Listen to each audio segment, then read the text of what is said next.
আসসালামু আলাইকুম সুপ্রিয় দর্শক, আশা করি সবাই ভালো আছেন। আমি ডক্টর সৈয়দা রুবাইদা কিবরিয়া আপনাদেরকে আমন্ত্রণ জানাচ্ছি ইউনিমেড ইউনিহেলথ ফার্মাসিউটিক্যালস নিবেদিত রাজ টিভির আজকের বিশেষ লাইভ হেলথ টকে। দর্শক, বিশেষ বলার কারণটি হচ্ছে একটি বিশেষ দিবসকে কেন্দ্র করে আমাদের আজকের এই লাইভ হেলথ টকটি সাজানো, এবং সেটি হচ্ছে ওয়ার্ল্ড হার্ট ডে 2021। প্রিয় দর্শক, বিশ্ব স্বাস্থ্য সংস্থার একটি জরিপে দেখা গেছে প্রতি বছর বিশ্বজুড়ে 17 মিলিয়ন মানুষ হৃদরোগে আক্রান্ত হয়ে মৃত্যুবরণ করেন। সংখ্যাটি কিন্তু আটকে ওঠবার মতো, এবং এই হৃদরোগ থেকে বাঁচতে সচেতনতা সৃষ্টির লক্ষ্যে ওয়ার্ল্ড হার্ট ফেডারেশন প্রতি বছর সেপ্টেম্বরের 29 তারিখে ওয়ার্ল্ড হার্ট ডে ঘটা করে উদযাপন করেন। এই বিশেষ দিবসকে সামনে রেখেই আজ আমাদের আয়োজন সুস্থ হার্ট দীর্ঘ জীবন। এবং দর্শক, এই অত্যন্ত গুরুত্বপূর্ণ বিষয়টি নিয়ে আলোচনা করবার জন্য সৌভাগ্যবশত আজ আমরা লাইভে যুক্ত করতে পেরেছি একজন দেশ বরেণ্য হৃদরোগ বিশেষজ্ঞকে। প্রিয় দর্শক, আজকে আমাদের সাথে লাইভে গেস্ট এক্সপার্ট হিসেবে যুক্ত হবেন Sylhet MAG Osmani medical college হাসপাতালের হৃদরোগ বিভাগের সহকারী অধ্যাপক ডক্টর হিরণময় দাস স্যার। প্রিয় দর্শক, চলুন আমরা পরিচিত হই আমাদের আজকের বিশেষ অতিথির সাথে। স্যার, আসসালামু আলাইকুম। কেমন আছেন স্যার? হ্যাঁ, ভালো আছি। ধন্যবাদ আপনাকে আমাকে এই অনুষ্ঠানে আমন্ত্রিত করার জন্য, এবং দর্শক মণ্ডলী যারা দেখছেন তাদের জন্য শুভ কামনা, শুভ সন্ধ্যা। এবং আমাদের একটা special day, that is 29 September, World Heart day.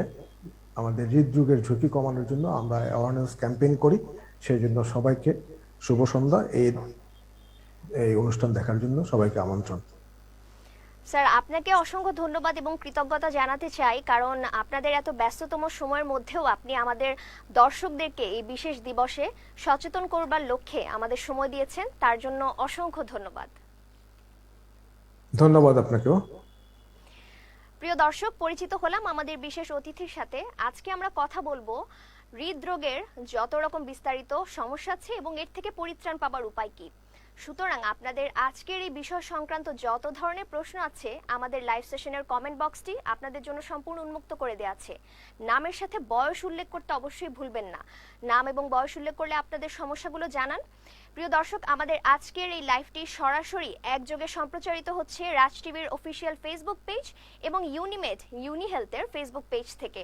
এবং কোনো কারণে যদি আজকের লাইভটি আপনারা দেখতে ভুলে যান, দুশ্চিন্তার কোনো কারণ নেই, পরবর্তীতে এটি সংরক্ষিত থাকবে আমাদের ফেসবুক পেজে। সুতরাং ফেসবুক পেজটি লাইক করবেন, আমাদের ইউটিউব চ্যানেলটি সাবস্ক্রাইব করবেন, এবং বেশি বেশি করে ভিডিওগুলো শেয়ার করে অন্যদের সচেতন করবার সুযোগ করে দিবেন। দর্শক, চলে যাচ্ছি মূল আলোচনায় আমাদের বিশেষ অতিথির কাছে। স্যার, যেহেতু আমাদের আয়োজনটি এবার ওয়ার্ল্ড হার্ট ডেকে সামনে রেখে সাজানো, আপনার কাছে প্রথমে স্যার একটু শুনতে চাই যে কেন আসলে ঘটা করে এই ওয়ার্ল্ড হার্ট ডে পালন করা হচ্ছে, এর তাৎপর্য কি, এবং আমাদের যে এবারে ওয়ার্ল্ড হার্ট ডে 2021-এর মূল নীতি তা হচ্ছে হৃদয়ের যত্নে যত্নবান হই। এই কথাটির পিছনে আসলে উদ্দেশ্য কি স্যার, যদি সহজ করে একটু বুঝিয়ে বলেন। হ্যাঁ, ধন্যবাদ আপনাকে। ওয়ার্ল্ড হার্ট ডে আসলে 2000 সাল থেকে সারা বিশ্বব্যাপী এটা পালিত হয়ে আসছে। 29শে সেপ্টেম্বর ওয়ার্ল্ড হার্ট ডে।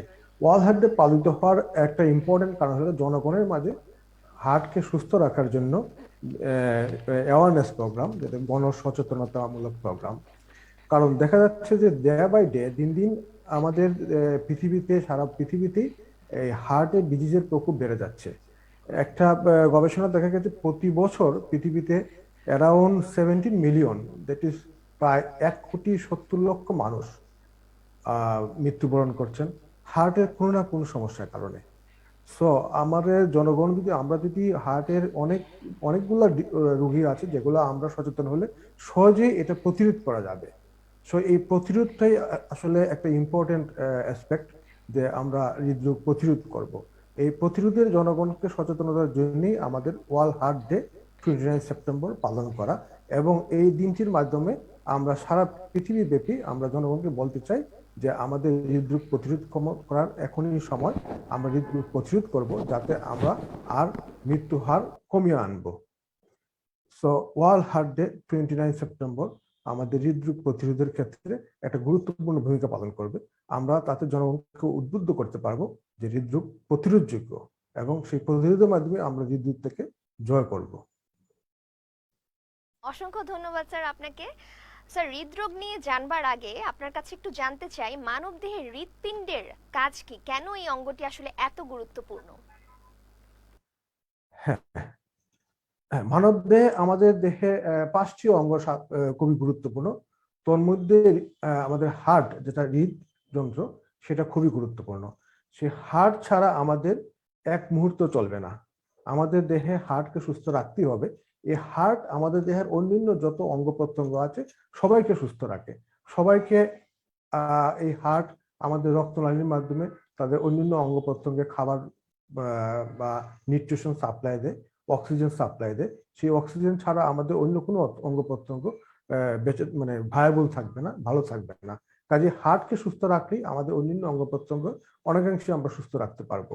এবং হার্ট সুস্থ না রাখলে বা না থাকলে আমরা কিন্তু সমস্যায় পড়ে যাব। কাজে আমাদের একটা ইম্পর্টেন্ট অর্গান, যেটি আমাদের অঙ্গ, আমাদের শরীরের হার্ট। হার্টকে সুস্থ রাখার জন্য আমাদের সর্বোচ্চ প্রয়াস দিতে হবে, সর্বোচ্চ চেষ্টা করতে হবে। অসংখ্য ধন্যবাদ স্যার, খুব সুন্দর এবং সহজ করে বুঝিয়ে বলবার জন্য। স্যার, হৃৎপিণ্ড তো আসলে অনেক ধরনের সমস্যাই হতে পারে, আপনার কাছে একটু জানতে চাই বাংলাদেশে আপনারা যারা কার্ডিয়াক স্পেশালিস্ট আছেন, আমাদের দেশে আসলে হৃৎপিণ্ডের কি কি ধরনের সমস্যাগুলো বেশি পরিলক্ষিত হয়, এটি যদি আমাদেরকে একটু বলেন। হ্যাঁ, আমাদের দেশে হৃৎপিণ্ডের সমস্যা আমরা দুই ভাগে ভাগ করতে পারি। একটা হলো যে কনজেনিটাল, জন্মগত হৃদরোগ। আর একটা হলো যে অ্যাডাল্ট, মানে বয়স্কদের যে হৃদরোগ। জন্মগত হৃদরোগে তো কিছু করার নেই, এটা জন্মগত ব্যাপার। কিন্তু প্রতিরোধ করতে হবে যেটা আমাদের জীবন আচারে যে হৃদরোগগুলো হচ্ছে, তার মধ্যে ischemic heart disease, ischemic heart disease এবং heart failure. Ischemic heart disease এবং হার্ট ফেলিওর, এই দুইটা সমস্যায় আমাদের দেশে সবচেয়ে বেশি মাত্রায় পরিলক্ষিত হয়।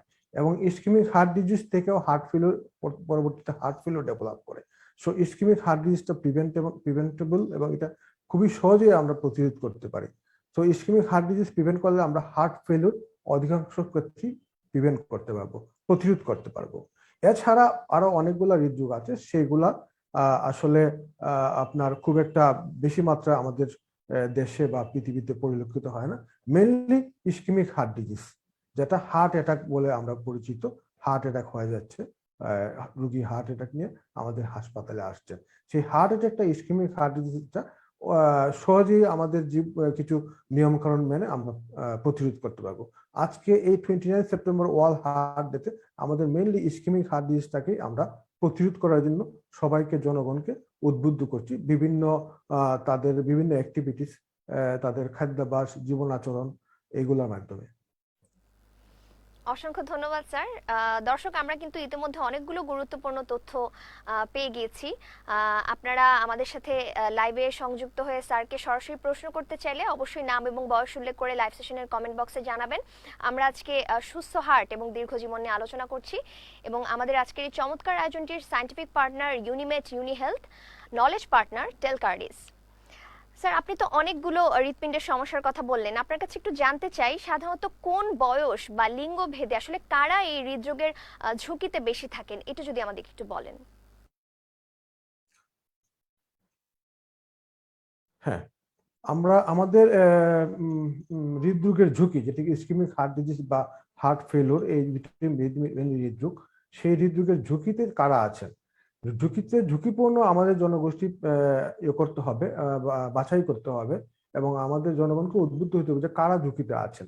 ঝুঁকিতে বলবো যারা ধূমপান করেন, 1 নম্বর। যারা ধূমপান করেন তারা অবশ্যই হৃদরোগের ঝুঁকিতে আছেন। যাদের ডায়াবেটিস আছে তারা অবশ্যই হৃদরোগের ঝুঁকিতে আছেন। যাদের উচ্চ রক্তচাপ আছে তারা ঝুঁকিতে আছেন। যাদের রক্তে চর্বি বেশি, কোলেস্টেরল বেশি, ইংরেজিতে আমরা বলি কোলেস্টেরল, বাংলায় বলতে পারি চর্বি, চর্বি বেশি আছে বা কোলেস্টেরল বেশি, তারা হৃদরোগের ঝুঁকিতে আছেন। যাদের ওজন অনেক বেশি, ওবিসিটি, তারা হৃদরোগের ঝুঁকিতে আছেন। কিছু কিছু ক্ষেত্রে দেখা গেল বংশগতভাবেও কিছুটা হৃদরোগের ঝুঁকিতে অনেকেই পড়ে যান। তারপরে আসেন আপনার হলো বয়স। সাধারণত আগে দেখা যেত যে 40 বছরের বয়সের পরে হৃদরোগগুলো আমরা মেজরিটি ক্ষেত্রে পেয়ে থাকি, কিন্তু বর্তমানে ট্রেন্ড দেখা যাচ্ছে যে অনেক অল্প বয়সে, তরুণ বয়সে আমাদের লোকজন হৃদরোগের ঝুঁকিতে পড়ছেন এবং হৃদরোগ নিয়ে আমাদের হাসপাতালে আসছেন। এই জন্যই অ্যাওয়ারনেস প্রোগ্রামটা আরো বেশি এনফোর্স করা উচিত, জোরালো করা উচিত, যাতে তরুণ সমাজকে এই হৃদরোগ থেকে প্রিভেন্ট করতে পারি, তাদেরকে হৃদরোগের থেকে মুক্ত করতে পারি। কারণ তরুণ সমাজ আগে যেটা ছিল না, এখন দেখা যাচ্ছে যে তরুণ সমাজরা অনেকাংশেই হৃদরোগের ঝুঁকিতে আছেন, এবং অনেক তরুণ আমাদের এখানে হৃদরোগের নিয়ে প্রেজেন্ট করতেছে, হাসপাতালে আসতেছে। কাজে ধূমপান, উচ্চ রক্তচাপ, ডায়াবেটিস, যাদের রক্ত কোলেস্টেরল বেশি আছে, চর্বি বেশি আছে, যাদের ওজন বেশি, তারা হৃদরোগের অবশ্যই ঝুঁকিতে আসেন। অসংখ্য ধন্যবাদ স্যার। দর্শক, আমরা কিন্তু কারা হৃদরোগের ঝুঁকিতে আছেন এর সাথে স্যারের কাছ থেকে কি কি কোমরবিড কন্ডিশন বা সহ অসুস্থতা হৃৎপিণ্ডের রোগকে ত্বরান্বিত করে সে তথ্যগুলো পেয়ে গেলাম। স্যার, এবারে আপনার কাছে একটু জানতে চাই, একজন মানুষ কি কি উপসর্গ দেখলে বুঝতে পারবে যে তিনি হৃদরোগে আক্রান্ত, বা কি কি উপসর্গ নিয়ে আপনাদের কাছে সাধারণত আসে?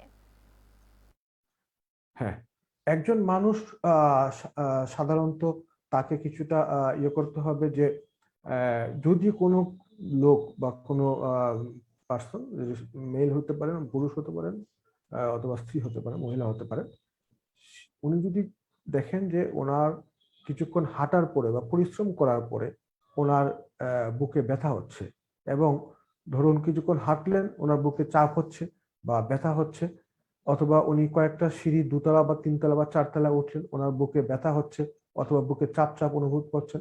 আবার দেখা গেল যে উনি নিজেই আবার কিছুক্ষণ রেস্ট নিলেন, রেস্ট নেওয়ার পরে দেখা গেল ওনার এই চাপটা বা বুকে ব্যথাটা নেই।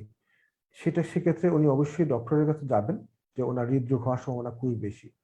আবার অনেকে দেখা যেতে পারে যে কেউ কেউ দেখা যেতে পারে যে ব্যথা হচ্ছে না, চাপ হচ্ছে না, কিন্তু দেখা গেল যে উনি একটু পরিশ্রম করলে উনি হাঁফিয়ে যান, শ্বাসকষ্ট হচ্ছে, যে পরিশ্রম একটু হাঁটা বেশি হাঁটলে অথবা দুতলা তিনতলা উঠলে উনি শ্বাসকষ্ট হচ্ছে, হাঁপিয়ে যাচ্ছে, এটাও একটা হৃদরোগের লক্ষণ। আবার দেখা যেতে পারে উনি অল্প পরিশ্রমে উনি বুক ধড়ফড় করছে, পালপিটেশন হচ্ছে, বুক ধড়ফড় করছে, যেটা হওয়ার কথা না, সেটা হলেও একটা হৃদরোগের লক্ষণ।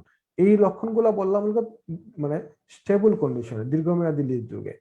আরেকটা লক্ষণ হতে পারে, আরেকটা ব্যাপার হতে পারে হঠাৎ সাডেন, যে হার্ট অ্যাটাক নিয়ে উনি, যে আগে কোনো সমস্যা ছিল না, উনি ভালো ছিলেন, অ্যাক্টিভ ছিলেন, কোনো সমস্যা ছিল না, হঠাৎ করে যদি কোনো কেউ যদি তার বুকে ব্যথা অনুভব করেন, যে বুকের মাঝ বরাবর বুকের চাপ দিয়ে ব্যথা হচ্ছে, সাথে ঘামাচ্ছেন, ঘাম হচ্ছে প্রচুর, সাথে উনি অনেকটা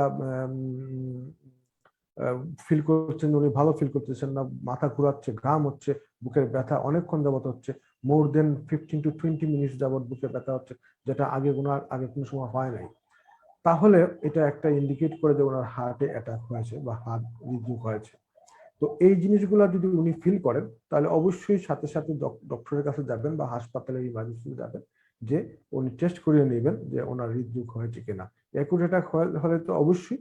আর ক্রনিক ক্ষেত্রে যদি বললাম যে অল্প পরিশ্রমে যদি হাঁপিয়ে যান, অথবা বুকে ব্যথা হয়, বুকের চাপ চাপ অনুভব করেন, অথবা অল্প পরিশ্রমে যদি দেখা যায় যে উনি ওনার বুক ধড়ফড় করছে, তাহলে উনি একজন হৃদরোগ বিশেষজ্ঞের কাছে যাবেন এবং উনি পরামর্শ নেবেন। অসংখ্য ধন্যবাদ স্যার, খুব সুন্দর করে আমাদের বুঝিয়ে বলবার জন্য। স্যার, হৃৎপিণ্ডের সমস্যার ক্ষেত্রে আপনি একটি উপসর্গ বলছেন যে বুকে চাপ চাপ ব্যথা অনুভূত হয়। স্যার, আমরা কিন্তু অনেক রোগীর কাছে শুনতে পাই যে সাধারণত যেহেতু আমাদের হৃৎপিণ্ড ছাড়াও রিব কেজ বা বক্ষপিঞ্জরে আরও দুটি গুরুত্বপূর্ণ অঙ্গ রয়েছে, যেটি হচ্ছে ফুসফুস। অনেক সময় কিন্তু রোগীরা বলে শ্বাসকষ্ট হলেও বুকে ব্যথা হচ্ছে, অনেক সময় বলে গ্যাস্ট্রিকের কারণে বুকে ব্যথা হচ্ছে। স্যার, আমরা আসলে কিভাবে আলাদা করতে পারবো যে বুকে ব্যথা হার্টের সমস্যার কারণে হচ্ছে না অন্য কোনো সমস্যার কারণে হচ্ছে? এটা একটা ইম্পর্টেন্ট ব্যাপার, যে একজন রোগী বা একজন, সে তাকে বোঝা, মানে কিছুটা আইডিয়া করা উচিত যে ব্যথাটা অন্য কোথাও কারণে হচ্ছে না হৃদরোগের কারণে হচ্ছে। হৃদরোগের ব্যথার কিছুটা বৈশিষ্ট্য আছে, আলাদা বৈশিষ্ট্য আছে। বৈশিষ্ট্য হলো যে তার বুকের মাঝখানে ব্যথা হবে, সেই ব্যথাটা সাধারণত এক জায়গায় থাকবে না, চারিপাশে পুরো বুক জুড়ে ব্যথা হবে, চাপ অনুভব হবে, সে মনে করবে যে তার বুকে একটা পাথর দিয়ে চাপ দিয়ে রাখছে, অথবা প্রচন্ড ব্যথা হচ্ছে, সাথে প্রচন্ড ঘাম হচ্ছে, ঘাম হবে, অনেক সময় দেখা গেল তার বমিও হতে পারে, বমি বমি ভাব হতে পারে, বমি হচ্ছে, বমি বমি ভাব হচ্ছে, অথবা তার মাথা ঘুরাচ্ছে। এবং এই জিনিসটা যদি প্রলং হয়, মোর দেন 10 মিনিটস, 10 মিনিটের উপরে যদি হয়, তাহলে আর দেরি করা যাবে না, অবশ্যই উনি হাসপাতালের ইমার্জেন্সিতে যাবেন। যে একটা ইসিজি করে নেবেন এবং ডাক্তার সাহেবের সাথে পরামর্শ করবেন। এটা বললাম যে এটা হলো যে অ্যাকুইট কন্ডিশনে, হঠাৎ হার্ট অ্যাটাকের কন্ডিশনে। আর হার্ট অ্যাটাক ছাড়া আমি আগেও বলেছি, যদি কাজকর্ম যে কোনো পরিশ্রম করলে যদি ওনার বুকে চাপ চাপ হয় তাহলে উনি এবং রেস্ট নিলে পরে কমেছে, তাহলে উনি হৃদরোগ বিশেষজ্ঞের কাছে যাবেন। এখন ব্যথাটা হৃদরোগের কিনা বা অন্য কোনো কারণ হয়েছে কিনা, সেটা হলো যে আমাদের বুকে হার্ট ছাড়াও ফুসফুস আছে, মাসেল আছে, তারপর মাংসপেশি আছে, আরো অন্যান্য ব্যাপার আছে। ওই জায়গায় ব্যথা সাধারণত হলে একটি জায়গায়, নির্দিষ্ট জায়গায় হবে, এবং ওই ব্যথার সাথে সাধারণত ঘাম হবে না, এবং এই ব্যথাটা এক জায়গাতেই সীমাবদ্ধ থাকবে, অন্য জায়গায় আসবে না। হার্টের ব্যথা সাধারণত ছড়িয়ে যায়, সেটা বিশেষ করে বাঁ হাতে আসতে পারে, ডান হাতেও যেতে পারে, সেটা উপরের দিকে গলায় চাপ চাপ মনে হতে পারে, ইভেন এটা ঘাড়ের পিছনের দিকেও যেতে পারে। কিন্তু অন্য কোনো কারণে ব্যথা, ফুসফুসের ব্যথা বা মাসেলের ব্যথা, সেটা যে জায়গাতে হচ্ছে সেই জায়গাতেই থাকবে, অন্য জায়গায় এটা রেফার হবে না, মানে অন্য জায়গায় ছড়িয়ে যাবে না। এবং কিছু কিছু ক্ষেত্রে পজিশন চেঞ্জ করলে, কেউ যদি বলে যে আমার বুকে ব্যথা হচ্ছে, সেটা পার্টিকুলার পজিশনে, আমি যদি ব্যান্ড হয়ে নুয়ে থাকি, অথবা আমি যদি কোনো একটা কোনো হাত নাড়াই তাহলে ব্যথা হচ্ছে, তাহলে এটা হৃদরোগ না। হৃদরোগের ব্যথা কোনো মুভমেন্টে, সাধারণত পজিশনে, যে উনি হাত নাড়াইলে ব্যথা হয়, হাত সোজা করলে ব্যথা হবে না, এরকম হবে না। অসংখ্য ধন্যবাদ স্যার। স্যার, আমাদের অনেক দর্শক লাইভে যুক্ত হয়েছেন এবং অনেকেই প্রশ্ন করছেন। স্যার, আপনি অনুমতি দিলে আমরা দু একটা প্রশ্ন হ্যাঁ, নিয়ে নিতে হ্যাঁ, পারি। হ্যাঁ, অবশ্যই অবশ্যই। স্যার, আমাদের একজন দর্শক জুমি চৌধুরী প্রশ্ন করেছেন, হৃদরোগ কি জন্মগত হতে পারে কিনা? হ্যাঁ, হৃদরোগ আমি আগেই বলেছি, হৃদরোগ দুই রকমের হতে পারে। একটা হলো জন্মগত হৃদরোগ, আর একটা হলো অ্যাকোয়ার্ড, যদি বয়স্কদের হয়। জন্মগত হৃদরোগ একটা, অনেক শিশু জন্মগত হৃদরোগে আক্রান্ত। জন্মগত হৃদরোগ বিভিন্ন রকমের হতে পারে। সাধারণত হার্টের 4টা প্রকোষ্ঠ থাকে, সেই প্রকোষ্ঠের মাঝে যদি কমিউনিকেশন ছিদ্র থাকে, এটাই সাধারণত বেশি পরিলক্ষিত হয়। বিভিন্ন প্রকোষ্ঠ, বিভিন্ন চেম্বারের মাঝে ছিদ্র, সেই ছিদ্রটাই সাধারণত বেশি পরিলক্ষিত হয় জন্মগত হৃদরোগে। এছাড়াও জন্মগত আরো অনেক হৃদরোগ রয়েছে, মেনলি জন্মগত হার্টের ছিদ্র বা ফোঁটা, সেটাতেই আমাদের বাচ্চারা, শিশুরা বেশি আক্রান্ত হচ্ছে। অসংখ্য ধন্যবাদ স্যার আপনাকে। দর্শক জুমি চৌধুরী, আপনাকে অসংখ্য ধন্যবাদ গুরুত্বপূর্ণ একটি প্রশ্ন করবার জন্য। দর্শক অনেকেই আমাদের সাথে যুক্ত হয়েছেন, আপনাদেরকে অসংখ্য ধন্যবাদ। আপনারা আপনাদের প্রশ্নগুলো নাম এবং বয়স উল্লেখ করে কমেন্ট সেকশনে করুন, আমরা চেষ্টা করব আপনাদের সকলের প্রশ্নের উত্তর দেবার।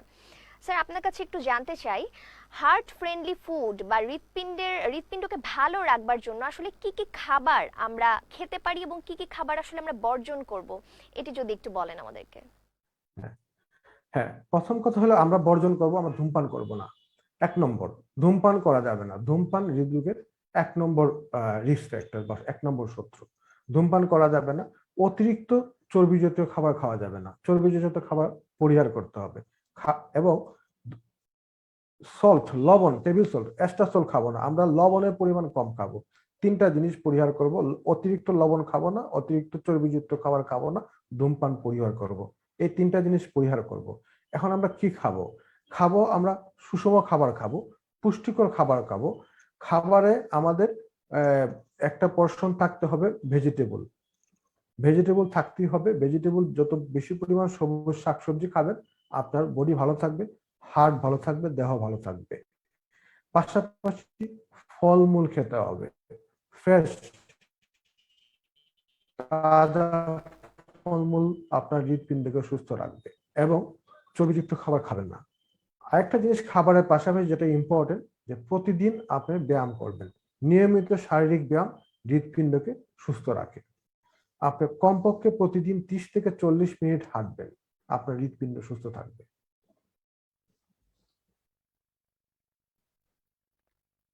অসংখ্য ধন্যবাদ স্যার।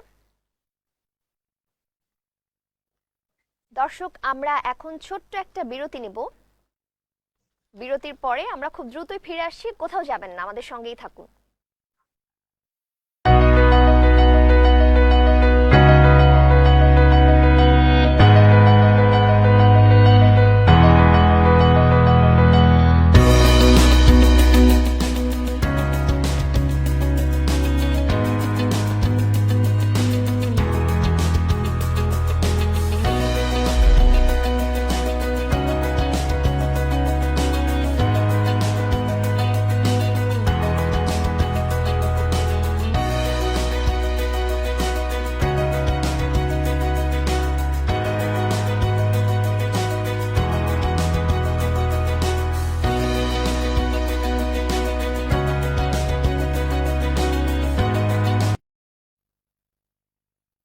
দর্শক, ফিরে আসলাম বিরতির পরে। চলে যাচ্ছি আবার আমাদের বিশেষজ্ঞ অতিথির কাছে। স্যার, আপনার সাথে আমরা আলোচনা করছিলাম আসলে যে বুকে ব্যথা হার্টের কারণে না অন্য কোনো কারণে হয়, এগুলো কিভাবে আলাদা করতে পারবো। এবার স্যার, যেহেতু আমাদের বিগত 2 বছর ধরে আমরা একটি বৈশ্বিক মহামারী মোকাবেলা করছি, সেটি হচ্ছে কোভিড-19। সুতরাং এই অবস্থাটিকে কিন্তু একেবারে ফেলে দেওয়া যাচ্ছে না। আপনার কাছে স্যার একটু জানতে চাই যে আসলে করোনাতে একজন মানুষের হৃৎপিণ্ডে কি কি ধরনের সমস্যা হতে পারে।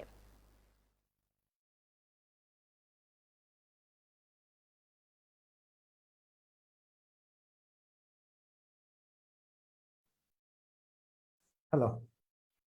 হ্যাঁ, হ্যাঁ। এখন আমরা বর্তমানে বৈশ্বিক করোনা মহামারীতে পার করছি। COVID-19, corona virus 2019। এই করোনা ভাইরাসে আমরা অনেকেই ইনফেক্টেড হয়েছি, অনেকেই সৌভাগ্যবশত বেঁচে গেছি, অনেকেই আমরা দুর্ভাগ্যবশত হারিয়েছি। এখন এই ভাইরাস যাদের শরীরে প্রবেশ করে, যার শরীরে প্রবেশ করে, এটা ভাইরাস সারা শরীরই ছড়িয়ে যায়। এই ভাইরাস সারা শরীরের বিভিন্ন অঙ্গ প্রত্যঙ্গে এফেক্ট করতে পারে, যে কোনো অঙ্গ প্রত্যঙ্গে এফেক্ট করতে পারে। তো হার্টও একটা অর্গান, অঙ্গ, সে কারণে করোনা ভাইরাস এফেক্ট করতে পারে। তবে সাধারণত এটা হার্টে এফেক্ট কম করে। হ্যাঁ, সেটা হার্ট এফেক্ট করার মানে হার্টে আক্রান্ত করার সম্ভাবনা কম। তবে আক্রান্ত করার একবারে উড়িয়ে যাওয়া যায় না। অনেক ক্ষেত্রে দেখা যায় সেটা হার্টের যে পেশি আছে, চারিদিকে মাসল আছে, সেখানে আক্রান্ত করে হার্ট ফেলিয়ার করতে পারে। আবার যাদের অলরেডি আগের থেকে যারা হার্টের সমস্যায় ভুগছেন, হার্ট ফেলিওর আছে, তাদের ক্ষেত্রে এই সমস্যাটা আবার বাড়িয়ে দিতে পারে, হার্ট ফেলিওরটা অ্যাগ্রাভেট করতে পারে। আগের সমস্যা, পুরাতন সমস্যা যেটা ভালো আছে, সেটা আবার খারাপের দিকে চলে যেতে পারে। এছাড়াও আমাদের হার্টের চারিদিকে একটা পাতলা আবরণ আছে, সেই আবরণটা আমরা পেরিকার্ডিয়াম বলি। সেই পেরিকার্ডিয়ামের প্রদাহ তৈরি করতে পারে, পেরিকার্ডাইটিস বলে, যার ফলে বুকে ব্যথা হতে পারে। আবার করোনা ভাইরাসের কারণে আবার হার্টের রক্তনালী, সেখানেও প্রদাহ হয়, সেখানেও আমাদের হার্টের সমস্যা হতে পারে। সো যদিও এই হওয়ার সম্ভাবনাগুলা হার কম, তারপরও আমাদের খেয়াল রাখতে হবে যে এই এই ভাইরাসটা আমাদের রোগীর, করোনা ভাইরাসে আক্রান্ত রোগীর হার্টে কোনো সমস্যা করছে কিনা। অসংখ্য ধন্যবাদ স্যার। স্যার, আরেকজন দর্শকের প্রশ্ন একটু নিয়ে নিচ্ছি। স্যার, সুমন চৌধুরী নামের একজন দর্শক আমাদের কাছে জানতে চেয়েছেন যে হৃদরোগের কারণে সাধারণত যে ওষুধগুলো খাওয়া হয় সেগুলো যে কোনো সময় খাওয়া বন্ধ করে দিলে কি কি ধরনের সমস্যা হতে পারে। হ্যাঁ, হৃদরোগের কারণে সাধারণত অনেকগুলো ওষুধ দেওয়া হয়। এখন দেখতে হবে ওনার হৃদরোগ কি ধরনের হয়েছে, কি ধরনের হৃদরোগে উনি আক্রান্ত, এবং কি কি ওষুধ খাচ্ছেন। কিছু কিছু ওষুধ হৃদরোগের পরবর্তীতে লাইফ লং খেতে হয়, সারা জীবনই খেতে হয়, সেগুলো বন্ধ করা যাবে না। কিছু কিছু ওষুধ রোগীর অবস্থা ভেদে সেগুলো পরিবর্তন করা যায়। অনেক সময় আমরা ডোজ কমিয়ে দিই, অনেক সময় বন্ধ করে দিই।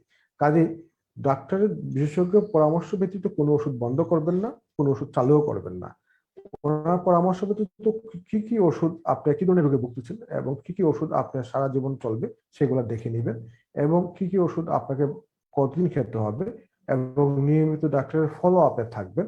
অনেক সময় কিছুদিন পরে আমরা ওষুধের ডোজ কমিয়ে দিই, অথবা শরীরে অন্য কোনো জটিলতা দেখা গেলে সেগুলোর ডোজ আমরা কমিয়ে দিই বা বন্ধ করে দিই। যেমন একজন হৃদরোগ যে আক্রান্ত পেশেন্ট, তার কিডনিতে সমস্যা হতে পারে, লিভারের সমস্যা হতে পারে। সেই ক্ষেত্রে কিডনি বা লিভারের সমস্যা হলে আবার কিছু কিছু ওষুধ যেগুলো আমরা হৃদরোগীতে দিয়ে থাকি, সেগুলো ডোজ কমিয়ে দিই, মাত্রা কমিয়ে দিই, অথবা সেগুলো অনেক সময় বন্ধ করে দিই। কাজে বিশেষজ্ঞ চিকিৎসকের পরামর্শ নিয়ে আপনার ওষুধগুলো ঠিক করতে হবে। অসম্ভব ধন্যবাদ স্যার। দর্শক, আপনাকেও ধন্যবাদ, আশা করি আপনার প্রশ্নের উত্তর পেয়ে গিয়েছেন। স্যার, এবারে আপনার কাছে একটু জানতে চাই, এই হৃদরোগগুলো থেকে আসলে বাঁচতে হলে একজন মানুষের কি কি ধরনের পরীক্ষা নিরীক্ষা করা উচিত। একজন, আমি আগে বললাম যে সুস্থ মানুষের সুস্থ স্বাভাবিক জীবনের জন্য যে কতগুলা জিনিস: ধূমপান করবেন না, ডায়াবেটিস থাকলে ডায়াবেটিস নিয়ন্ত্রণে রাখবেন, কোলেস্ট্রল নিয়ন্ত্রণে রাখবেন, ওজন নিয়ন্ত্রণে রাখবেন, এবং নিয়মিত শারীরিক ব্যায়াম করবেন বা হাঁটবেন। এখন যাদের বয়স সাধারণত 40-এর উপরে, তারা 6 মাস অন্তর অন্তর ডায়াবেটিস টেস্ট করাবেন। যদি ফ্যামিলিতে ডায়াবেটিস কারো, বিশেষ করে ফার্স্ট ডিগ্রি রিলেটিভ, বাবা মা ভাই বোন চাচা মামা খালা, ওনারা যদি ডায়াবেটিসে আক্রান্ত থাকেন, অবশ্যই 40 বছরের পরে প্রতি 6 মাস পর পর অন্তত ডায়াবেটিস টেস্ট করবেন, যে ডায়াবেটিস আছে কিনা। কারণ ডায়াবেটিসের হৃদরোগের ঝুঁকি অনেক বেড়ে যায়। এক নম্বর। 2 নম্বর হলো গিয়ে, যদি কোনো সময় আপনি আহ, পাশাপাশি ডায়াবেটিসের পাশাপাশি আপনি 6 মাস বা 1 বছর পর পর আপনার রক্তে কোলেস্টেরলের মাত্রা, রক্তে চর্বির মাত্রা, কোলেস্টেরল মেজারমেন্ট করবেন। যদি কোলেস্টেরল বেশি থাকে সেটা কমিয়ে আনতে হবে। আপনার ডক্টর সাহেবের সাথে, বিশেষজ্ঞ ডক্টরের সাথে পরামর্শ করে কোলেস্টেরল বেশি থাকলে সে অনুযায়ী আপনাকে ওষুধ খেতে হবে, কোলেস্টেরলের মাত্রা কমাতে হবে। এই দুইটা জিনিস অবশ্যই করতে হবে। টেস্টের মধ্যে হলো ডায়াবেটিস নিয়মিত চেক আপ এবং কোলেস্টেরল চেক আপ। অন্যান্য যে পরীক্ষা আছে সেইগুলো নির্ভর করবে আপনি কি সমস্যায় ভুগতেছেন।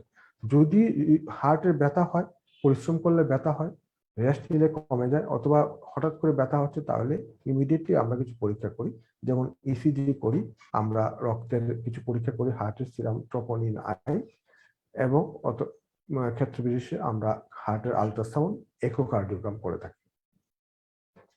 অসম্ভব ধন্যবাদ স্যার। স্যার, আমরা তো আসলে হার্টের বিভিন্ন রকম সার্জারির কথাও শুনে থাকি, বাইপাস সার্জারি বা ওপেন হার্ট সার্জারি। স্যার, আপনার কাছে একটু জানতে চাই, হৃৎপিণ্ডের কোন কোন সমস্যাগুলো আসলে ওষুধ খেলেই সেরে যায়, আর কোন সমস্যাগুলোতে আসলে এই ধরনের সার্জারিগুলোর প্রয়োজন হয়? হ্যাঁ, আহ, হৃদরোগে সার্জারি অবশ্যই লাগবে। সেটা হলো জন্মগত হৃদরোগ। জন্মগত হৃদরোগে 99% ক্ষেত্রে সার্জারি লাগবে, সার্জারি করে সেটা ঠিক করতে হবে। যদি ছিদ্র থাকে সেই ছিদ্র ঠিক করতে হবে, সার্জারি করে সেই ছিদ্র করে দিতে হবে, বন্ধ করে দিতে হবে। এই জন্মগত হৃদরোগের সার্জারি লাগবে, অথবা এখন সার্জারি না করে জন্মগত অনেক হৃদরোগ আমরা ঠিক মানে ভালো করতে পারি। ডিভাইস ক্লোজার, সেটা একদম স্পেশাল ইকুইপমেন্ট দিয়ে আমরা এই ছিদ্রটা বন্ধ করে দিতে পারি। এক গেল জন্মগত হৃদরোগ। জন্মগত হৃদরোগ ছাড়া যে সার্জারিটা বেশি হচ্ছে সেটা হলো বাইপাস সার্জারি।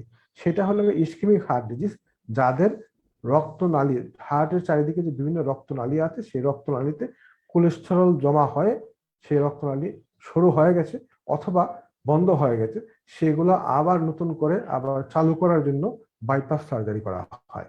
একটা বাইপাস, কথার অর্থ হলো বাইপাস, মানে আলাদা একটা রাস্তা করে দেওয়া হয়। দুইটা রক্তনালী যেখানে বন্ধ হয়ে গেছে একটা রক্তনালী, সেটা থেকে বাইপাস করে একটা রোড, বাইপাস রোড যেমন বলে, বাইপাস করে আর একটা রক্ত প্রবাহ বৃদ্ধি করা হয়। সো বাইপাস সার্জারি এক ধরনের সার্জারি। বর্তমানে বাইপাস সার্জারি ছাড়াও রক্তনালী প্রসারণের জন্য অথবা যেটা বন্ধ হয়ে গেছে সেটা খোলার জন্য আমরা প্রসিডিউর করতে পারি, রিং লাগাইতে পারি, বলতে পিটিসিএ বা পিসিআই বলা হয়, পারকিউটেনিয়াস করোনারি ইন্টারভেনশন। এটা স্পেশাল ইকুইপমেন্টের মাধ্যমে রোগীকে অজ্ঞান না করে সেই রক্তনালী পুনরায় খুলে দিয়ে এখানে একটা রিং পরিয়ে দেওয়া হয়। এইগুলো করা হয় ইসকেমিক হার্ট ডিজিজ, রক্তনালীতে কোলেস্টেরল জমা হওয়ার কারণে যে সমস্যা হয় সেই সমস্যার জন্য। বাইপাস সার্জারি অথবা রিং। রিং যদি সাধারণত অল্প দু একটা ব্লক থাকে তাহলে রিং করা হয়। একাধিক ব্লক থাকে অথবা রোগীর অন্যান্য সমস্যা থাকলে ডক্টর সাহেব ঠিক করবেন ওরা বাইপাস সার্জারি বেটার হবে না রিং বেটার হবে। বাইপাস সার্জারি লাগবে, বাইপাস সার্জারি করবে। অসংখ্য ধন্যবাদ স্যার, খুব সহজ এবং সুন্দর করে পুরো ব্যাপারটি বুঝিয়ে বলবার জন্য। স্যার, আরেকজন দর্শকের প্রশ্ন নিয়ে নিতে চাচ্ছি। স্যার, রুমি চৌধুরী নামের একজন দর্শক আমাদের কাছে জানতে চেয়েছেন, what should be the follow up interval of hypertensive patient? Hypertensive patient, যাদের উচ্চ রক্তচাপ আছে, উচ্চ রক্তচাপের পেশেন্ট প্রথমে একটা ওষুধ শুরু করার পরে উনি সাধারণত ডক্টরের পরামর্শে ওষুধ শুরু করবেন। ওষুধ শুরু করার পর ডক্টর বলে দিবেন যে উনি কবে আবার আসবেন। সাধারণত 4 থেকে 6 সপ্তাহ একটা ওষুধ দেওয়ার পরে আবার ফলো আপ করা হয়, এই ওষুধের ডোজ বাড়াতে হবে কিনা, অথবা ডোজ বাড়ানো হবে কিনা, অথবা দ্বিতীয় কোনো ওষুধ লাগবে কিনা, যে অ্যাড অন দ্বিতীয় কোনো ওষুধ লাগবে কিনা। যখন একটা ওষুধের মাত্রা ঠিক হয়ে যাওয়ার পরে ওনার প্রেশার একটা সার্টেন লেভেল, যেটা নর্মাল অবস্থায় চলে আসবে, তখন বলে দেওয়া হয় যে আপনি এই ওষুধ চলতে থাকবে, এই ওষুধ চলতে থাকবে, আপনি বন্ধ করবেন না। প্রেশার নর্মাল হয়ে গেল, ওষুধ বন্ধ করবেন না, ওষুধ চলতে থাকবে। ওষুধ মানে ওষুধের মাত্রা ঠিক হওয়ার আগ পর্যন্ত ওনাকে 4 সপ্তাহ পর পর ফলো আপে আসতে হবে। আর ওষুধের মাত্রা ঠিক হয়ে গেলে উনি যদি প্রেশার সবসময় ঠিক থাকে তাহলে 6 মাস অন্তর অন্তর উনি আসবেন, কিছু পরীক্ষা করে নেবেন যে হাইপার টেনশনের কারণে ওনার অন্য কোনো শরীরে অন্য কোনো সমস্যা হচ্ছে কিনা, অন্যান্য অঙ্গ প্রত্যঙ্গে বিশেষ করে কিডনিতে ওনার কোনো এফেক্ট হচ্ছে কিনা। ধন্যবাদ স্যার। দর্শক আশা করি আপনার প্রশ্নের উত্তর পেয়ে গিয়েছেন। স্যার, যেহেতু আমরা কিছুক্ষণ আগে এই করোনাতে হৃৎপিণ্ডের কি ধরনের সমস্যা হয় এগুলো আপনার কাছে শুনছিলাম। স্যার, এবার একটু জানতে চাই, যেহেতু সরকারের পক্ষ থেকে আমাদেরকে করোনা ভ্যাকসিন দেওয়ার খুব সুন্দর সুব্যবস্থা করে দেওয়া হয়েছে এবং সবাই কিন্তু আসলে করোনার এগেনস্টে ভ্যাকসিন নিচ্ছে, সেক্ষেত্রে স্যার আপনার কাছে একটু জানতে চাই, হৃদরোগে আক্রান্ত রোগীরা আসলে করোনা ভ্যাকসিন নিতে পারবে কিনা, এটি তাদের জন্য কতটা ঝুঁকিমুক্ত? হ্যাঁ, অবশ্যই এটা ভালো প্রশ্ন। সাধারণত অনেক পেশেন্টই এই প্রশ্ন নিয়ে আসেন যে আমি হৃদরোগের ওষুধ খাচ্ছি বা আমার হৃদরোগ আছে, আমি ভ্যাকসিন নেবো কিনা। অবশ্যই অবশ্যই ভ্যাকসিন নেবেন। যারা হৃদরোগ আছে তাদের ভ্যাকসিন তারা অবশ্যই নিতে হবে, এবং তারা যত দ্রুত সম্ভব ভ্যাকসিন নেবেন। ভ্যাকসিন যদি আপনি নেন, আপনার করোনা ভাইরাস থেকে অনেকটাই সুরক্ষিত থাকবেন। এবং করোনা ভাইরাস যদি হৃদরোগের যারা আছে তাদের যদি ভাইরাস আক্রান্ত হন, সেক্ষেত্রে আপনার রিস্ক বেশি, মর্টালিটি রেট বেশি। আপনার সেই ভাইরাসের আপনার শরীরে ক্ষতি করার সম্ভাবনা বেশি। কাজে হৃদরোগে যারা আক্রান্ত আছেন তারা অবশ্যই অবশ্যই ভ্যাকসিন নেবেন। যত দ্রুত সম্ভব ভ্যাকসিন নেবেন। ভ্যাকসিনের 2 ডোজ অবশ্যই পূরণ করবেন। অসংখ্য ধন্যবাদ স্যার। স্যার, আপনার কাছে একটু জানতে চাই, এই যে এই মহামারীর সময়ে আমাদের দর্শকরা আসলে তাদের হৃৎপিণ্ডকে সুস্থ রাখতে ঘরে বসে আসলে কি কি করতে পারে, খাদ্যাভ্যাস বা জীবনযাত্রা পরিবর্তন, এসব নিয়ে আপনি যদি একটু ছোট করে আমাদেরকে বলেন। হুম। আমরা চাই আমাদের আমরা চাই সবাই সুস্থ হার্ট নিয়ে বেঁচে থাকুক, সুস্থ শরীর নিয়ে বেঁচে থাকুক। সুস্থ হার্ট সুস্থ রাখার জন্য আপনাকে বেশি কিছু নয়, 3 থেকে 4টি জিনিস আপনি যদি ফলো করেন আপনার হার্ট সুস্থ থাকবে। প্রথম, 1 নম্বর, ধূমপান করবেন না। 2 নম্বর, ডায়াবেটিস যদি থেকে থাকে ডায়াবেটিস নিয়ন্ত্রণে রাখবেন। যদি না থাকে তাহলে 6 মাস অন্তর অন্তর ডায়াবেটিস পরীক্ষা করবেন। রক্তচাপ বেশি থাকলে রক্তচাপের ওষুধ আপনি খাবেন, উচ্চ রক্তচাপের ওষুধ খাবেন, এটা বন্ধ করবেন না। 3 নম্বর, কোলেস্টেরলের মাত্রা নিয়ন্ত্রণে রাখবেন। কোলেস্টেরলের মাত্রা নিয়ন্ত্রণে ওষুধের প্রয়োজন হলে ওষুধ খাবেন। পাশাপাশি আপনাকে প্রতিদিন এক্সারসাইজ করতে হবে, পরিশ্রম করতে হবে, হাঁটতে হবে। যদি আরো ভালো হয় যদি আপনি দৌড়াতে পারেন আরো ভালো হয়। প্রতিদিন অন্ততপক্ষে 30 থেকে 40 মিনিট হাঁটবেন। সুষম খাবার খাবেন, পুষ্টিকর খাবার খাবেন।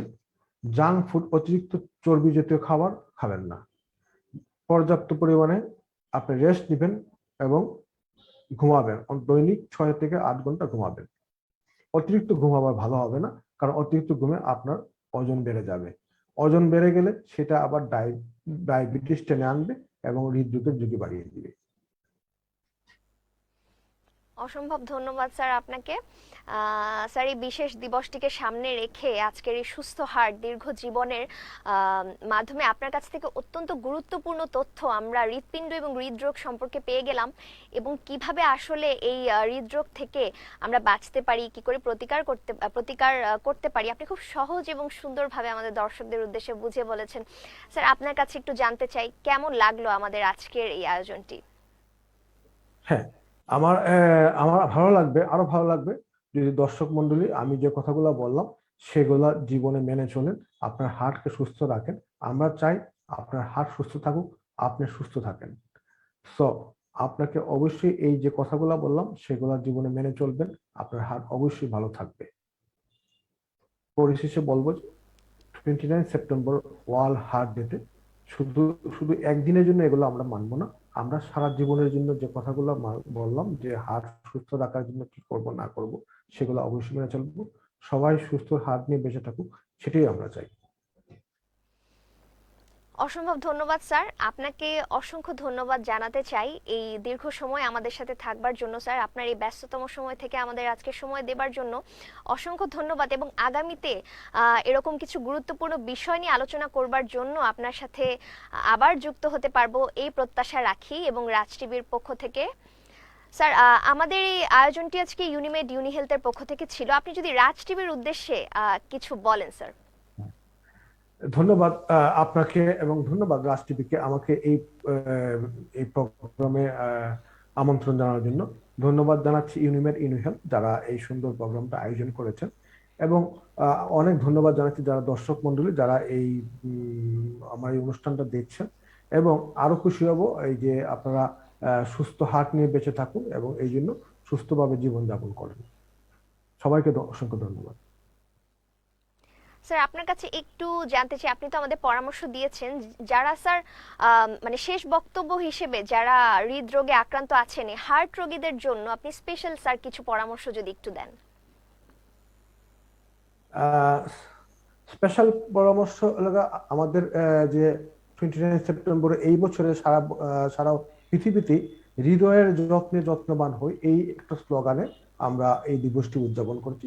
কাজে এই যে আমাদের যে হৃদয়ের যত্নটা আমরা শুধু মুখেই বলবো না, আমরা হৃদয় থেকে এই জিনিসটা ফিল করব যে আমার হৃদরোগটাকে আমার হৃদযন্ত্রটাকে ভালো করার জন্য আমার এই জিনিস মানতে হবে, সেটা হৃদয় দিয়ে ফিল করব এবং হৃদয় দিয়ে আমরা এই হৃদযন্ত্রটাকে ভালো রাখার চেষ্টা করব। অসংখ্য ধন্যবাদ স্যার আপনাকে চমৎকার এই আয়োজনটির জন্য। স্যার এই করোনা মহামারীর সময়ে আপনিও সুস্থ থাকেন এই কামনা করি। রাজ টিভির পক্ষ থেকে আপনাকে আবারও ধন্যবাদ জানাই। ধন্যবাদ আপনাকে, ধন্যবাদ রাজ টিভি, ধন্যবাদ দর্শক মন্ডলী যারা শুনছেন এবং দেখছেন। প্রিয় দর্শক, আপনাদেরকে অসংখ্য ধন্যবাদ ধৈর্য ধরে আমাদের সাথে থাকবার জন্য। আমরা আজকে কথা বলছিলাম হৃৎপিণ্ডের যত রকম রোগ আছে তা নিয়ে বিস্তারিত আলোচনা। ওয়ার্ল্ড হার্ট ডে 2021 কে কেন্দ্র করে আমাদের আজকের আয়োজন ছিল সুস্থ হার্ট এবং দীর্ঘ জীবন। দর্শক, এবং এই গুরুত্বপূর্ণ আলোচনাটির জন্য আজকে পুরোটা সময় আমাদের সাথে ছিলেন Sylhet MAG Osmani medical college হাসপাতালের সহকারী অধ্যাপক হৃদরোগ বিভাগের ডক্টর হিরণময় দাস স্যার। দর্শক, আপনারা আশা করি আজকের এই আলোচনার পরে আগের চেয়ে হৃৎপিণ্ড নিয়ে অনেক বেশি সচেতন হবেন, কারণ আমাদের শরীরে যতগুলো অঙ্গ আছে তার মধ্যে অত্যন্ত গুরুত্বপূর্ণ একটি অঙ্গ কিন্তু হৃৎপিণ্ড। এটি নিয়ে অবহেলা করবার কোনো সুযোগ নেই। আগে এমন একটি ধারণা ছিল যে হয়তোবা বয়স বেশি হলে কিংবা যারা একটু স্থূলকায় তাদেরই হয়তোবা হৃদরোগ হওয়ার সম্ভাবনা থাকে, কিন্তু আজকাল কিন্তু আমরা দেখতে পাচ্ছি যে কম বয়স্ক মানুষরাও কিন্তু হৃদরোগে আক্রান্ত হয়ে অকালেই বিদায় নিচ্ছেন। সুতরাং দর্শক, পর্যাপ্ত সচেতনতার প্রয়োজন এবং আমাদের বিশেষজ্ঞ কিন্তু আজকে খুব সুন্দর করে কি কি খাবার খেতে হবে, কি কি বর্জন করতে হবে, জীবনযাত্রায় কি কি পরিবর্তন আনতে হবে এবং কি কি উপসর্গ দেখলে ঘরে বসে না থেকে দ্রুত চিকিৎসকের দ্বারস্থ হতে হবে তা খুব সুন্দর করে বুঝিয়ে বলেছেন। প্রিয় দর্শক, ধন্যবাদ জানাতে চাই ইউনিমেড ইউনিহেলথ ফার্মাসিউটিক্যালসকে চমৎকার এই আয়োজনটির জন্য, এবং আমাদের এই আয়োজনের আজকের নলেজ পার্টনার ছিল টেলকার্ডিস। দর্শক, লাইভটি যদি কোনো কারণে দেখতে না পেরে থাকেন, অবশ্যই এটি আমাদের ফেসবুক পেজে রেকর্ডেড অবস্থায় থাকবেন, পরবর্তীতে দেখে নেবেন এবং ইউটিউব চ্যানেলেও দেখতে পারবেন। সুতরাং আমাদের ফেসবুক পেজটি লাইক করুন, ইউটিউব চ্যানেলটি সাবস্ক্রাইব করুন এবং ভিডিওগুলো বেশি বেশি করে শেয়ার করুন। সুতরাং দর্শক, হৃদয়ের যত্নে কিন্তু যত্নবান হতে হবে। আগামীতে এমন আরো অনেক গুরুত্বপূর্ণ বিষয় নিয়ে আপনাদের সামনে হাজির হব। ততদিন সবাই ভালো থাকবেন, সুস্থ থাকবেন, স্বাস্থ্যবিধি মেনে চলবেন এবং রাজ টিভির সঙ্গেই থাকবেন।